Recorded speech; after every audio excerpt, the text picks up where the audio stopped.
Vamos começar por compreender, então, o significado do termo desenvolvimento.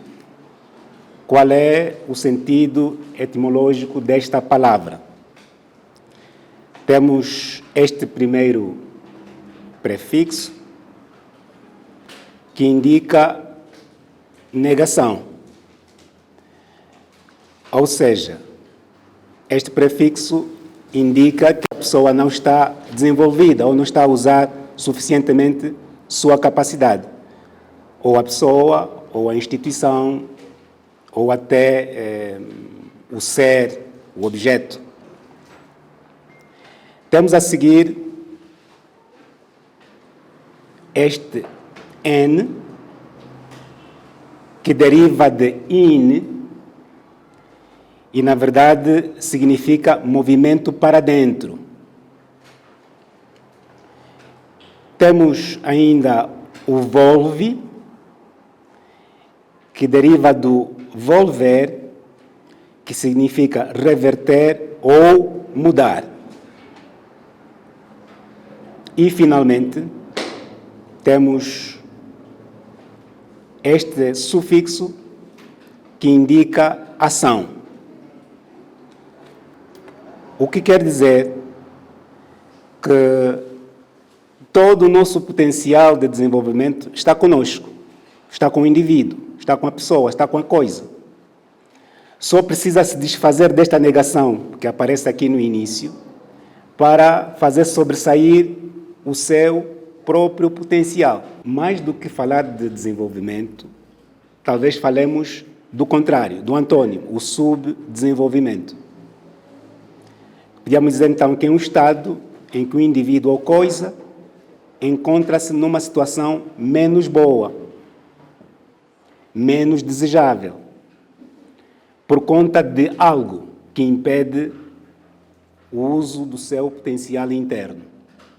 É que, na verdade, precisamos reconhecer as nossas fraquezas, para que, desfazendo-se delas, possamos, então, usar devidamente o nosso potencial. Em resumo, desenvolver vai então significar evidenciar o nosso potencial interno, tirar aquilo que nós temos e pôr, digamos que, em uso, pôr ao nosso serviço. Aquilo que está latente poder evidenciar-se. Daí que é bem verdade dizer-se que ninguém desenvolve ninguém. Cada um precisa desenvolver-se. Mas é importante que criemos condições de apoio ao desenvolvimento. É necessário que tenhamos condições de compreender onde é que está a nossa fraqueza para nos podermos desenvolver. Estamos aqui a ver um cesto de ovos, né? Todos.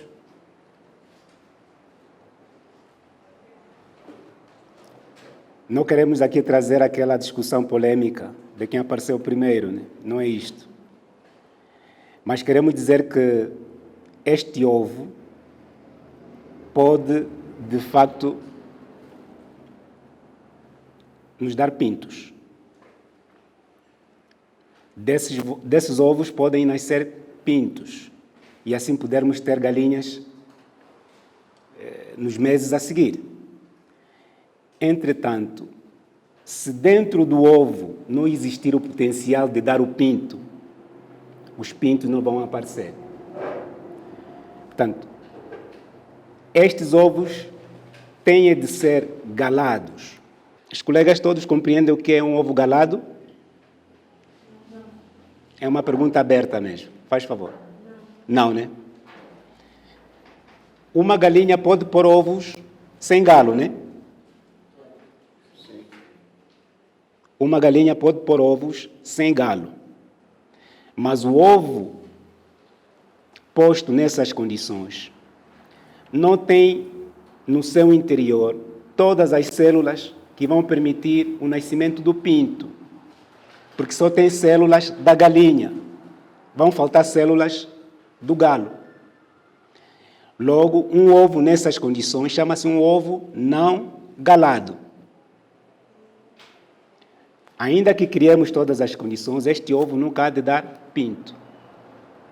Agora, quando temos um galo na capoeira, a galinha ao pôr ovo, este ovo vai ser galado, porque tem células também do galo, masculinas. Daí que estamos a fazer então esta ligação com o que já dissemos anteriormente, que é necessário pôr em evidência o potencial que está no interior para que haja desenvolvimento. E temos aí a seguir então a galinha, com os ovos. Estes ovos estão galados, mas se forem deixados assim naquele cesto, nunca teremos os ovos, aliás, nunca teremos os pintos. Há que reunir outras condições para que esse potencial que está dentro do ovo possa vir ao de cima. Logo, a galinha junta-se aos seus ovos, produz uma determinada quantidade de calor para que possamos ter as células interiores do ovo a desenvolverem-se até nascer o pinto. Em outras palavras, mesmo o ovo galado, se essas condições adicionais não surgirem, o potencial que está dentro do ovo galado não se evidencia. O mesmo sucede com as nossas comunidades em muitos casos. Nós precisamos dar um apoio para que o potencial que existe na comunidade possa evidenciar-se e assim haver desenvolvimento.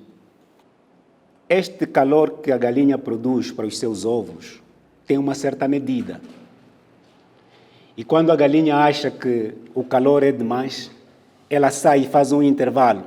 Depois volta aí a juntar-se aos seus ovos. Ao desenvolvermos os projetos junto das comunidades, também precisamos realizar um certo acompanhamento.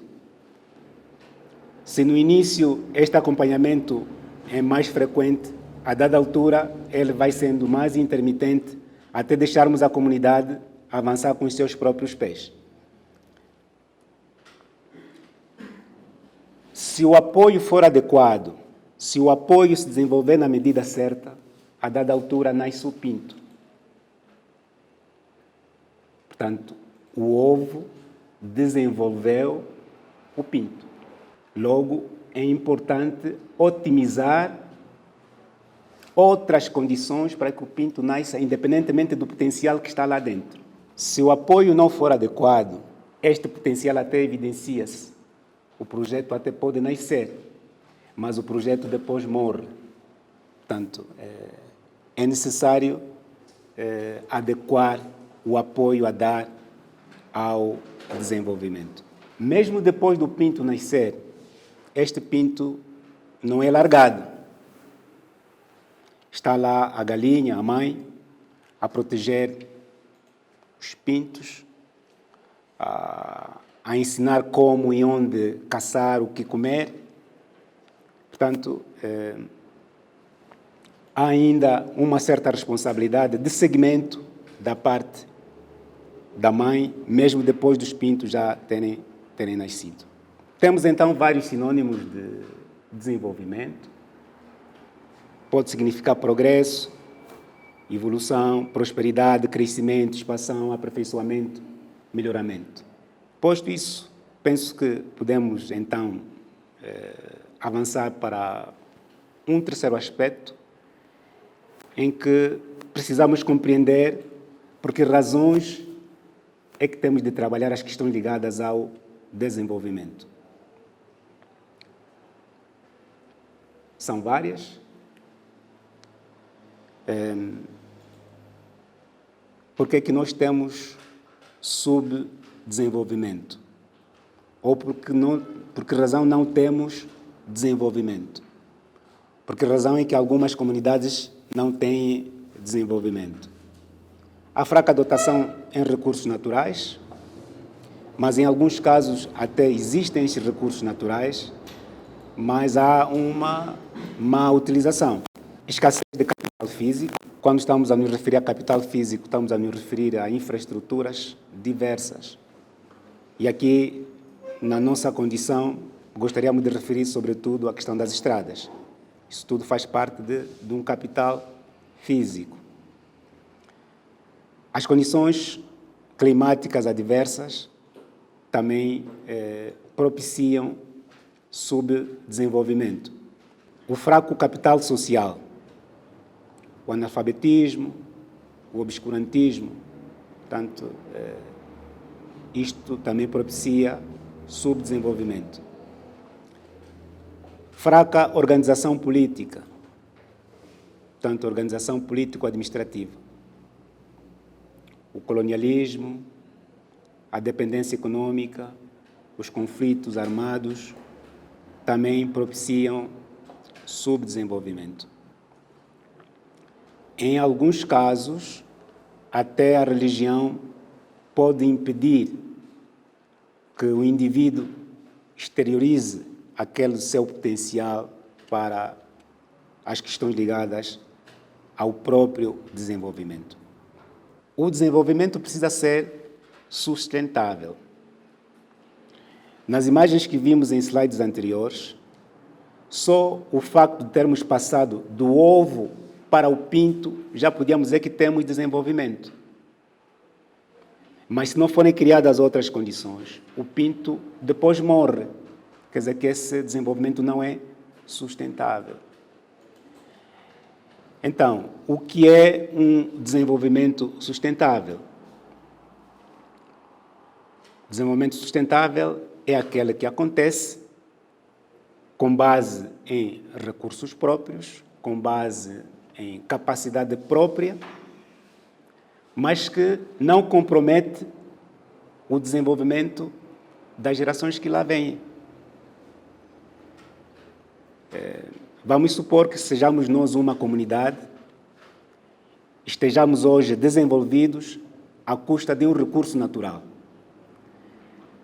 A utilização deste recurso natural tem de ser feita com pés e cabeças para que essa nossa utilização de hoje não comprometa o futuro das gerações vindouras. Portanto, assim é que nós podemos dizer que temos um desenvolvimento sustentável. E há 3 dimensões que geralmente devem ser observadas num desenvolvimento sustentável.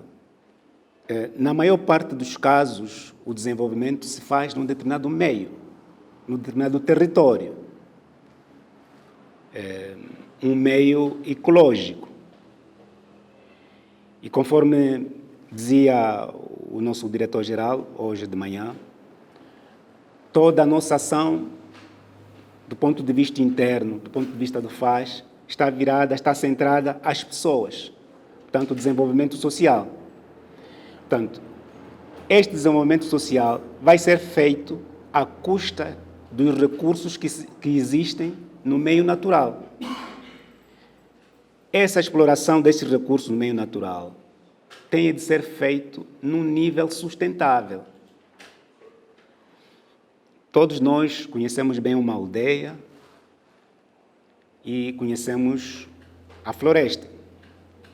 Sabemos que lá onde cortamos a árvore, depois de algum tempo, vai nascer outra árvore. Mas se a nossa velocidade de corte for tão elevada, depois não nasce mais árvore. Porque temos que ter a possibilidade da árvore crescer, dar semente, antes da gente cortar. Se nós cortarmos até os arbustos, portanto, o meio ecológico não há de suportar esta ação social, esta ação humana. Toda a exploração que se faz ao meio ecológico em favor das pessoas produz um determinado efeito, traz um determinado benefício, um benefício econômico.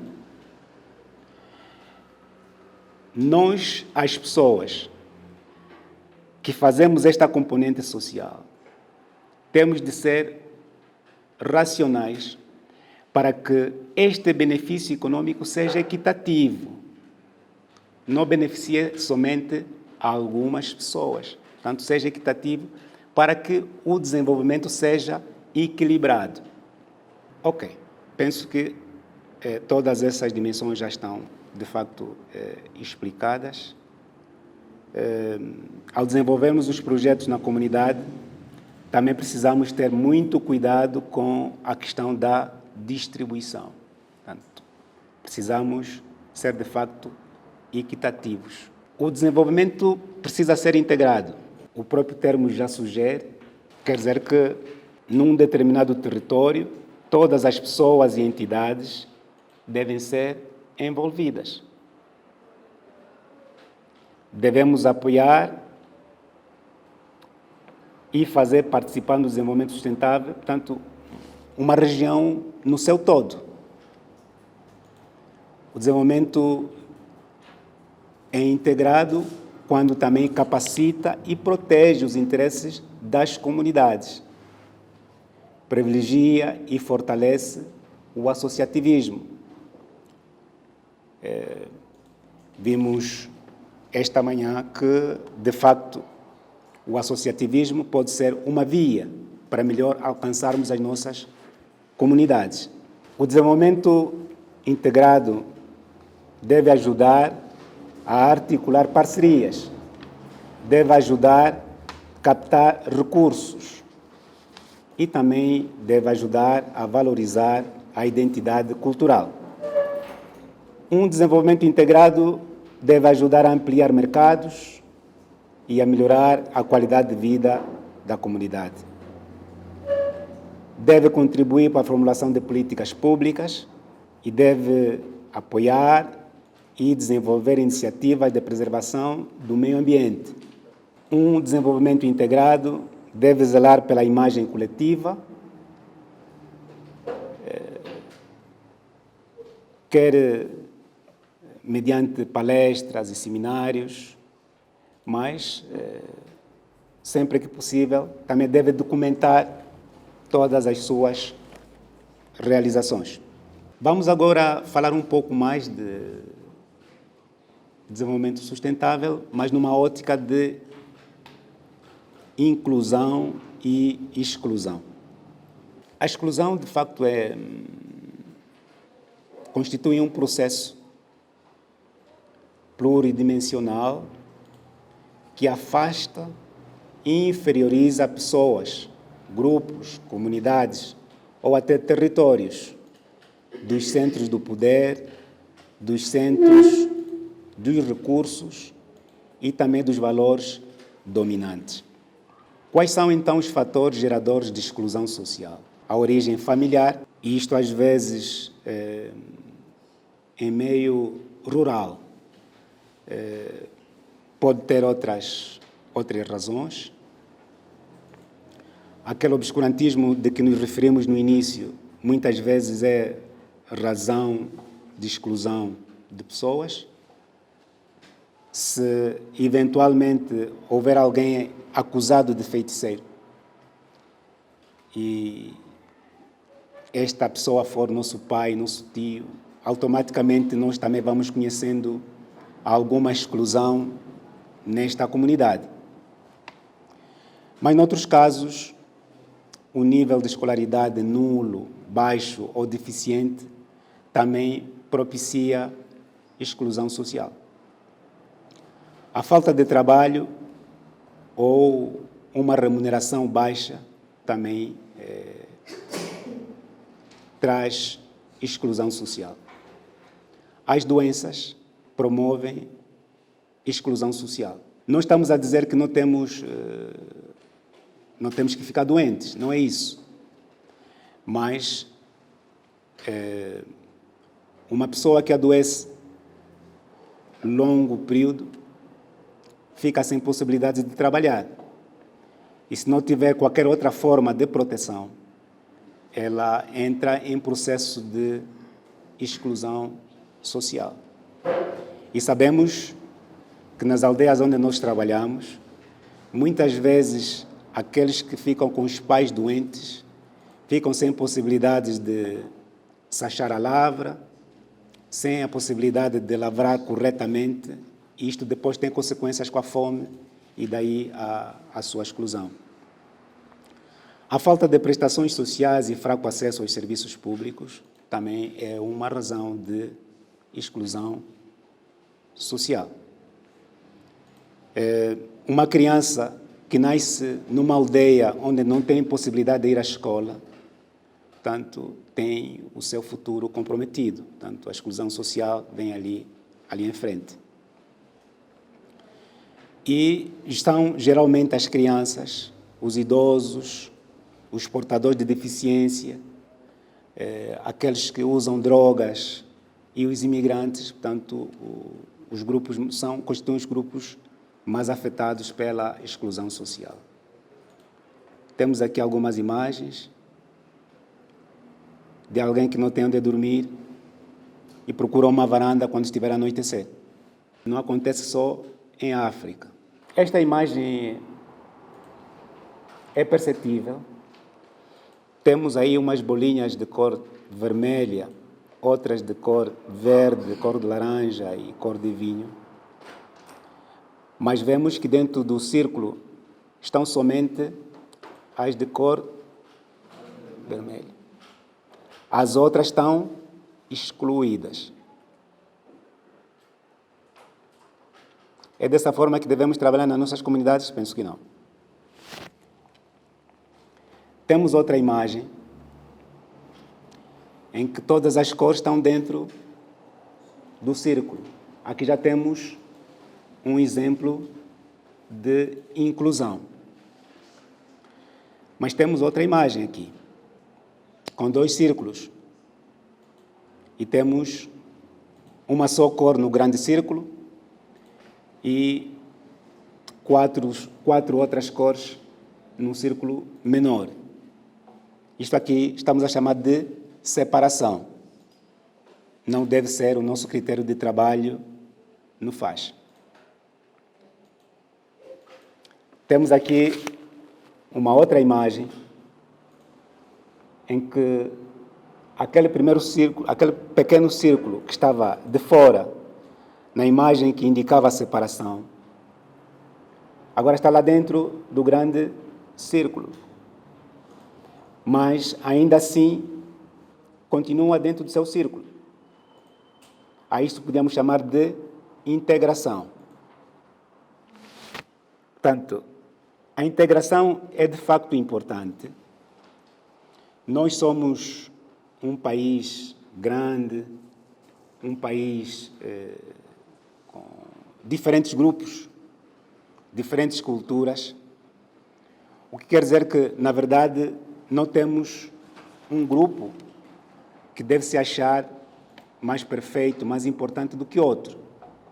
O correto é nos considerarmos todos como um só, mas cada um pode preservar a sua cultura, pode preservar a sua identidade.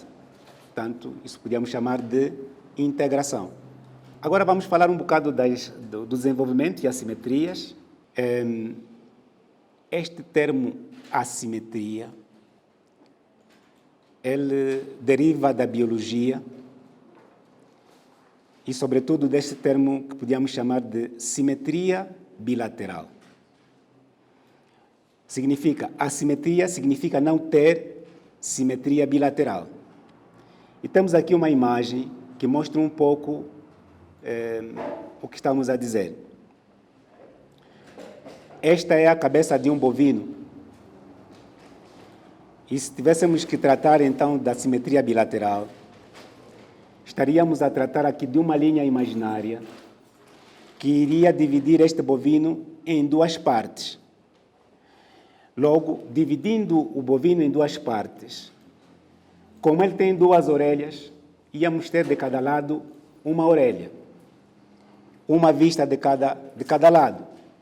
Até mesmo a boca e a narina também iam ficar bem divididos. O que quer dizer que a assimetria vai significar fazer esta linha imaginária não no centro, de tal modo que vamos ter uma desproporção. Vamos supor ter um lado com 2 orelhas e outro nenhuma só, né? Um lado com duas vistas e o outro lado não tem nem sequer uma vista. Então, esta é a explicação do termo assimetria, para nos ajudar a usá-lo em toda a nossa linguagem, nos nossos projetos, nos nossos relatórios, portanto, desta forma. Compreendemos então que este termo, assimetria, significa discrepância, diferença, falta de igualdade, desequilíbrio. E estes desequilíbrios, estas assimetrias, no nosso contexto de FAS, significa desigualdades estruturais e institucionais entre regiões. Ter uma região onde podemos encontrar serviços e outra região onde não temos estes serviços. Portanto, isto é que é, de facto, a assimetria. Logo, esta assimetria, esta desigualdade estrutural e institucional vai fazer com que tenhamos disparidades sociais e econômicas. Tenhamos uma má qualidade de vida neste meio.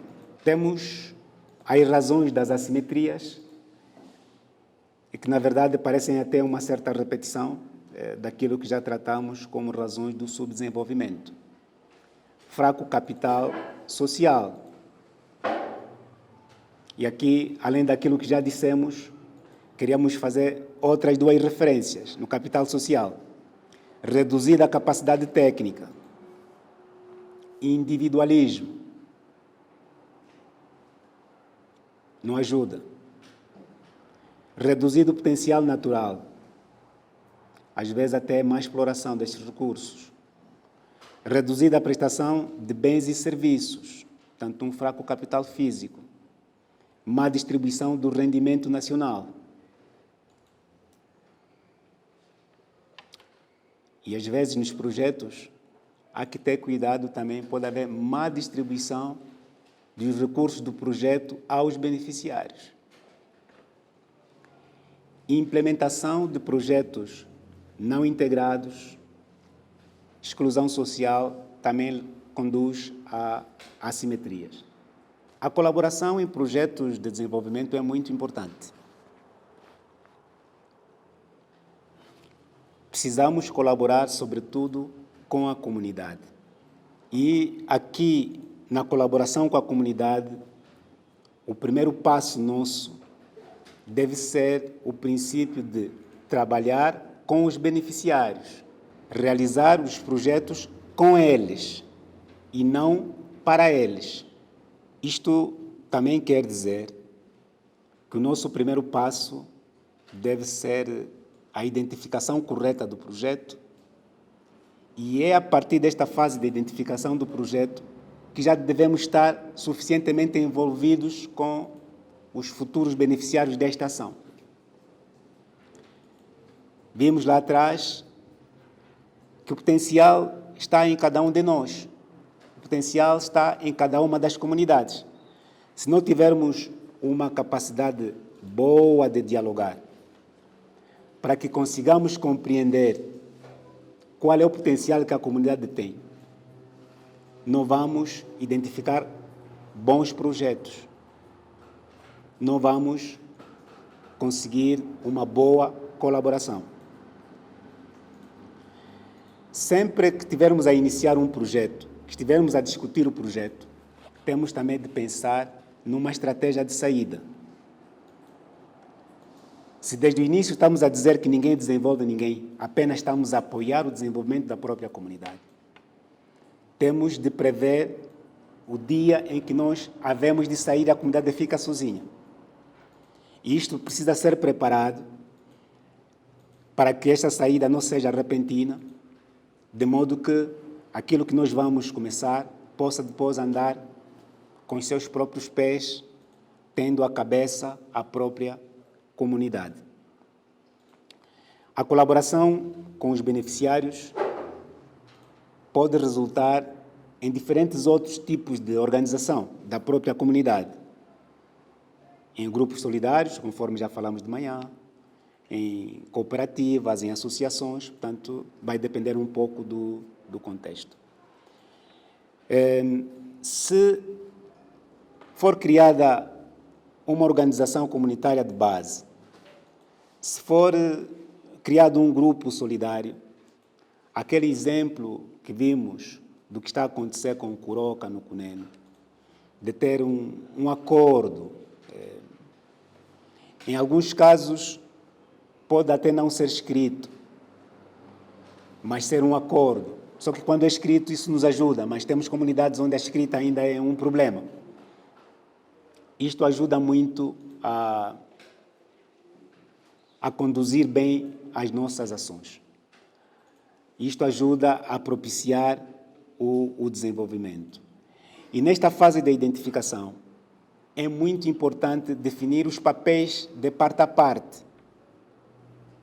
Se não estamos apenas a apoiar, significa que não precisamos deixar para a comunidade somente aquelas obrigações ligadas à sensibilização, à mobilização. Portanto, temos que ir um pouco mais a fundo. Em outras palavras, se eu estou a andar com um carro hoje e o meu desejo é que, depois de algum tempo, este carro seja conduzido pela comunidade, este pensamento deve ser tão maduro a ponto de que aquele a quem eu desejo que venha a ser o futuro motorista não esteja sempre na carroceria. Tem que estar na cabine comigo para compreender como é que nós estamos a conduzir as coisas, para que consigamos, de facto, avançar. Por isso, precisamos definir papéis concretos já na fase da identificação dos projetos. Qual é o papel da própria comunidade nas diferentes fases? Há que respeitar determinados valores nesta nossa relação com a comunidade. Primeiro, respeitar os hábitos e costumes. Isto não é fácil, porque muitas vezes somos de culturas diferentes, mas temos de fazer um esforço de compreender a outra cultura e podermos tirar pontos de interesse para o nosso projeto. Precisamos respeitar também as hierarquias locais. E, sobretudo, aqui uma feliz coincidência com aquilo que foi dito pelo nosso diretor-geral de manhã. Temos que basear a nossa intervenção em 3 princípios. E o primeiro princípio é o respeito das pessoas. Vamos encontrar muitas vezes pessoas sofridas nas comunidades, mas o facto de estarem naquela condição difícil não nos dá o direito de desprezar essas pessoas. Elas são pessoas. Então, temos de respeitar as pessoas. É o primeiro princípio. O segundo princípio é que nós estamos junto das comunidades para ajudar o seu desenvolvimento. Temos de apoiá-las. Então, temos que fazer isso com todo o coração. Temos que fazer isso com todo o profissionalismo. Temos de ajudar as pessoas. E, em terceiro lugar, temos o princípio da justiça. Apenas na base dos interesses que nós temos como projeto, mas sem discriminar ninguém. Portanto, temos que ser justos, né, na nossa ação. Temos que privilegiar o envolvimento com sentido e assegurar uma participação na ótica da autonomia e responsabilização local. As pessoas com que estamos a trabalhar, se nós quisermos que se desenvolvam, elas têm que compreender o caminho que tem que ser percorrido. Não podemos envolver as pessoas à força, temos de fazê-las compreender o processo. Também temos de valorizar um ambiente que propicia uma aprendizagem mútua. A comunidade vai aprender de nós, certamente, mas nós também precisamos de aprender da comunidade. Só vamos conseguir aprender da comunidade se reconhecermos que nós também temos falhas, temos fraquezas de conhecimento. O projeto precisa trazer inovação, é verdade, mas tem de ter em conta sempre as experiências já realizadas, as experiências já vividas. Temos de valorizar o estabelecimento de um ambiente de confiança.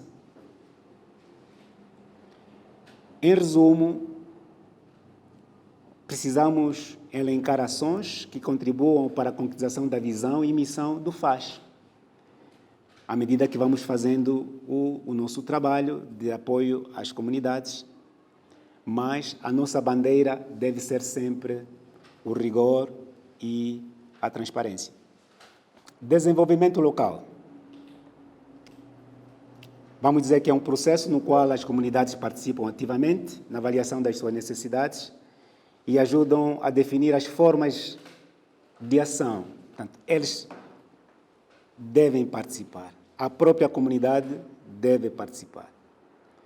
Na verdade, o desenvolvimento local aparece como um modelo alternativo, centrado nas pessoas e nos territórios, localmente. O desenvolvimento local é também aquele que, na verdade, ocorre a pequena escala. Aquilo que foi dito de manhã. Contextualizar a nossa ação. Não precisamos ter modelos de cabinda ao cunene. Até podemos ter balizas, mas sempre ajustadas ao contexto.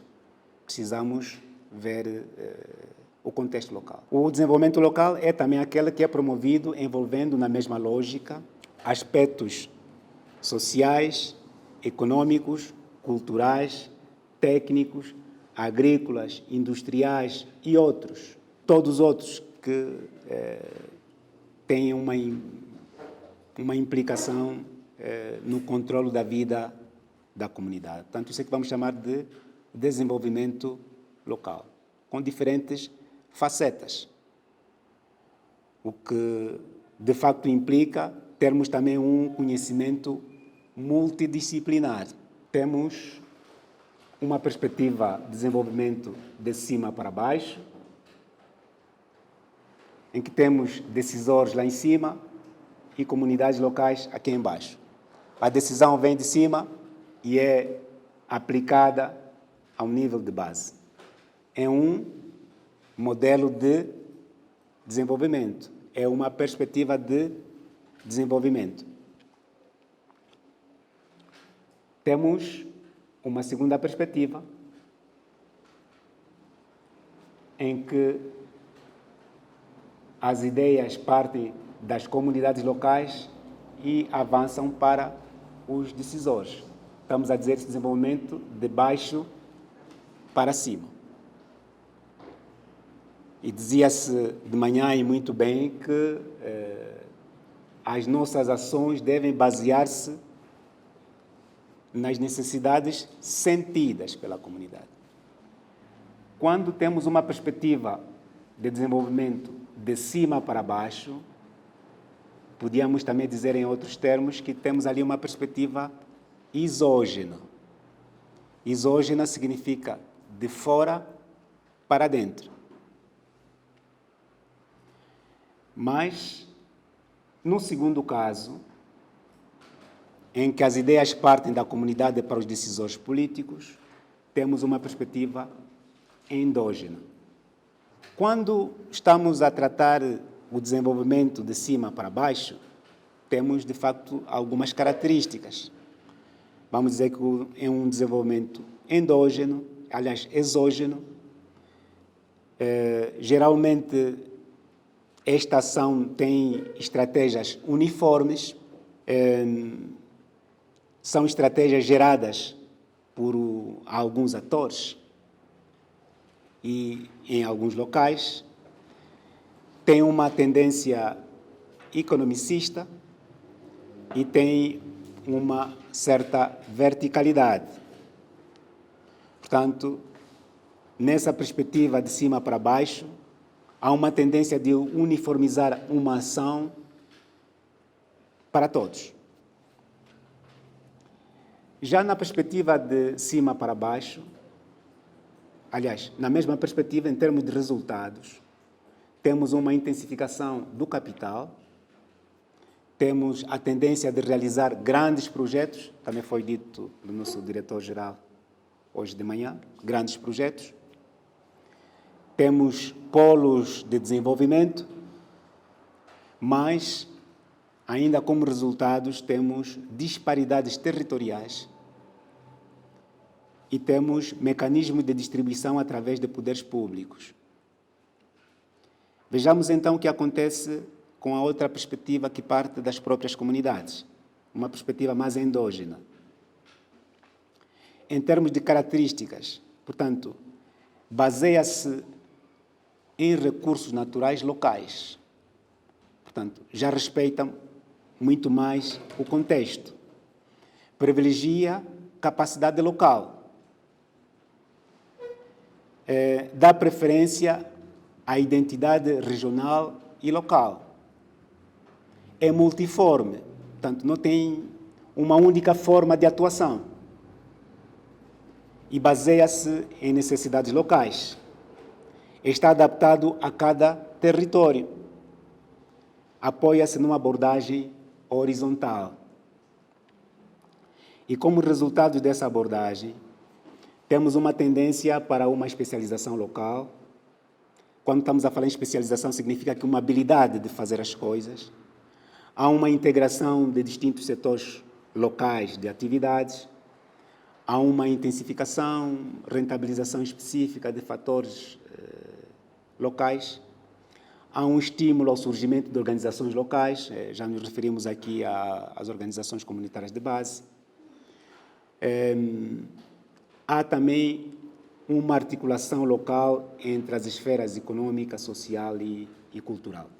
Em termos de perspectivas de desenvolvimento ainda, dizer que quando se tem o desenvolvimento de cima para baixo, há uma cultura funcionalista, consubstanciada em paternalismo. Penso que não nos faz confusão esse termo, não é? Subordinação e assistencialismo, ou seja, coloca a nossa comunidade naquela condição em que somente recebe. Decisão por imposição e possibilidade de exclusão de grupos ou franjas.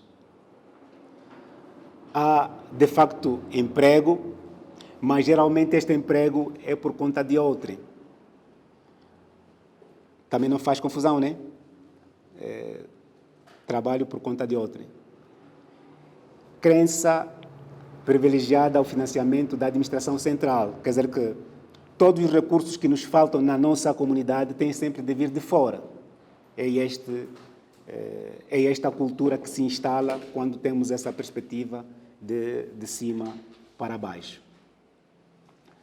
Na segunda perspectiva, de baixo para cima, temos uma cultura territorialista, ou seja, que está adaptada ao próprio território e que privilegia a participação das pessoas, dialoga, negocia e procura consensos. Envolve todos.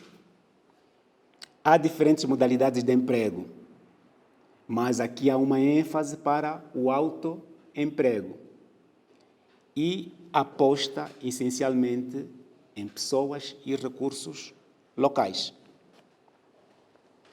Muito obrigado.